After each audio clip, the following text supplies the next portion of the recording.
Good afternoon, my dear friends. I hope you're all doing very well.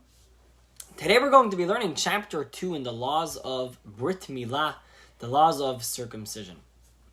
And the Rambam begins off by explaining us and telling that everyone is actually able to do a Brit Mila. So the actual action of doing the mitzvah, cutting the foreskin, is able to be done by anyone who is Jewish. So whether it's even if it's a child, they're able to do it if they know how to do it. Of course, a man, a woman. And as we said, since slaves back in the day, when they had slaves, they were also getting a Brit Milah, so also they are able to do it. And the actual cutting can be done with anything that is able to cut, as long as it's safe. So whether it's a very sharpened piece of glass or a sharpened stone, but of course the best way to do it is with a metal, iron, or I think today they probably use stainless steel, is the best way to do it. Whether it's a knife, whether it's scissors, whichever one is for the best. But the general custom is to use a knife. That's what the Rambam says. And so now the Rambam goes into the details to explain how exactly a circumcision, a Brit Milah, is performed. So the Rambam says there are actually 3 steps that have to take place in order to make a proper Brit Milah. So the first step is the actual cutting of the foreskin, and to cut it down all the way so that the entire crown, as he calls it, should be revealed, and cut away all that extra skin that is there.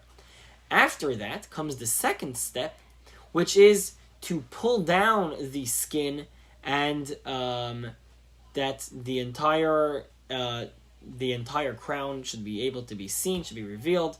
It has to be, and it's used with a fingernail, is used to actually to peel it back. And after that comes the third step, which is to suck the blood from that. It starts bleeding, of course, but to that the mohel, the one who's doing the circumcision, should suck some blood from deep within, so that it should not be a danger of internal bleeding for this baby. And so either it is done with the mohel, with his mouth, he does it, or they have, if God forbid, if the mohel has either some germs in his mouth or a disease, so some use like a type of pipe or straw, something like that, to actually suck the blood out. But there's different customs. But these are the 3 general steps in order to make a proper Brit Milah. Now, once these 3 general steps are done, so now the child is counted as a circumcised baby and everything is good. The only problem is that what happens if not all of the extra foreskin has been actually cut off, and there might be some left if you didn't do such a good job. So the Rambam says that it depends. If there are certain portions of foreskin which are a problem and some that are not. So it basically works very simply that if most of the crown, as he calls it, is revealed after the circumcision, so then it is fine. But if most of it is not, so in other words, there is still a majority that the foreskin is still covering, so then he has to redo it and make sure that it should be proper. And so and he continues by saying that this middle step, which is to do the, as in Hebrew is called pariah, where you pull back the skin, is an important part, and if it's not done, then it's not proper. We have a little guest over here. Hi, Mosia. Hi. Du kommst zu lernen Rambam? Yeah? Komm, musst du sitzen? Nee, nur los. Okay, fine. Musst du Lammer sagen, bei die Menschen sehen? Ja. Mach hi. Musst du machen hi? Komm, mach hi zu den Menschen. Nein, du willst nicht. Okay, musst du gehen raus? Zu gehen raus, weil die Menschen seien da. Die sind niemals schlimmer. Noch eine wirst du, es kommen noch einmal, okay? Yeah, noch eine. All right, and we continue. We had a little visitor, but so now what happens if there is a child, a baby boy, who either his skin is very soft and hangs loosely, or maybe the baby is very fat, and there is a lot of excess skin, and even after the circumcision, and it was done properly, you can't actually see that the baby was circumcised because the skin is so soft and it's hanging down, there's so much excess. So it depends. If in the time when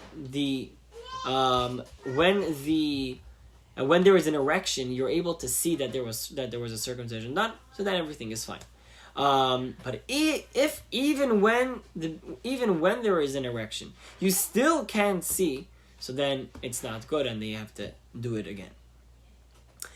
Now the Rambam continues moving on after we understand the basic way of how a circumcision works. So now he goes into the various preparations that there might be for the Brit Mila, which is, of course, having a knife, having Band-Aids to help cover the wound, hot water to clean it off, so on and so forth.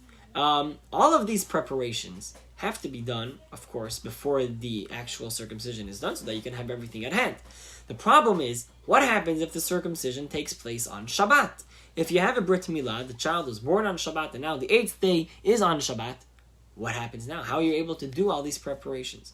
So, the Rambam says that the actual circumcision itself is fine to do on Shabbat. But when it comes to the preparations, those have to be done before Shabbat. So, if the baby's in a certain house, the Brit Milah is going to be taking place in a certain place, maybe in the synagogue, or if there is a way of the child being in the synagogue on Shabbat without carrying. But wherever the Brit Milah is going to take place, we have to make sure that all these necessities come there in time before Shabbat begins. So having a knife over there, having hot water, so on and so forth. So those have to be done before Shabbat. If they were not done before Shabbat, that is a problem. And technically speaking, we would have to push it off to Sunday and do the Brit Milah the next day, because we would not desecrate Shabbat just for a preparation of the mitzvah. For the mitzvah itself, the actual circumcision, that will push away Shabbat. But the preparation and the around of the mitzvah, that is not strong enough, so to speak, to push away the laws of Shabbat. But the Rambam says that if there is a non-Jew who is able to do, to carry the knife and bring it across, so then, or maybe heat up the hot water, so then, in general, that would be okay, unless it is an actual prohibition from the Torah. So there are the Rabbinic prohibitions of Shabbat, and then there are the Torah prohibitions of Shabbat. So most of the things that we're not allowed to do are actually Rabbinic prohibitions. For instance, let me explain this for a moment. On Shabbat, it says we're not allowed to carry outside. Now, carrying on Shabbat is actually not allowed to be done only in a public domain. Now, a public domain, according to the Torah, is a place where there are 600,000 people that go by there daily. That's a lot of people.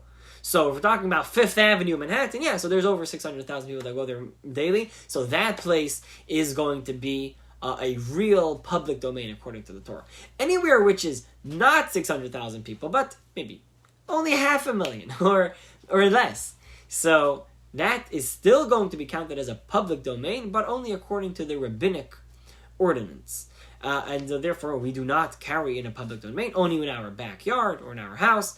But to go outside, we don't do it, because the rabbis have said that we do not carry even in a public domain, which is not even 600,000 people, so that we should not come to do it in such a place. So it's in other words, it's like a fence, so that we shouldn't come to carry in such a large place. And so, if we're talking about bringing a knife, so we're talking about bringing a knife from one house to another house. So if we're talking about a public domain which is only by the rabbis that they added on, so then a non-Jew would be able to carry it for us. But if we're talking about a public domain which is a Torah public domain where there are 600,000 people plus every day, so then even the non-Jew would not be able to do it for us, because we're not allowed to ask a non-Jew to do something on Shabbat for us if it is an actual prohibition of the Torah, even if it's for a mitzvah purpose, like a Brit Mila. So that's just a side note. I wanted to explain that concept, which is, we're going to be learning the laws of Shabbat, but just giving you an intro. So, same idea applies in regards to the holidays. So the same way this works in regards to Shabbat, so this also works for the holidays. That in general, we are not allowed to push away the laws of the holidays for the preparation of the things for a Brit Mila, for the circumcision. But if there is a non-Jew that can do it, so then that is okay.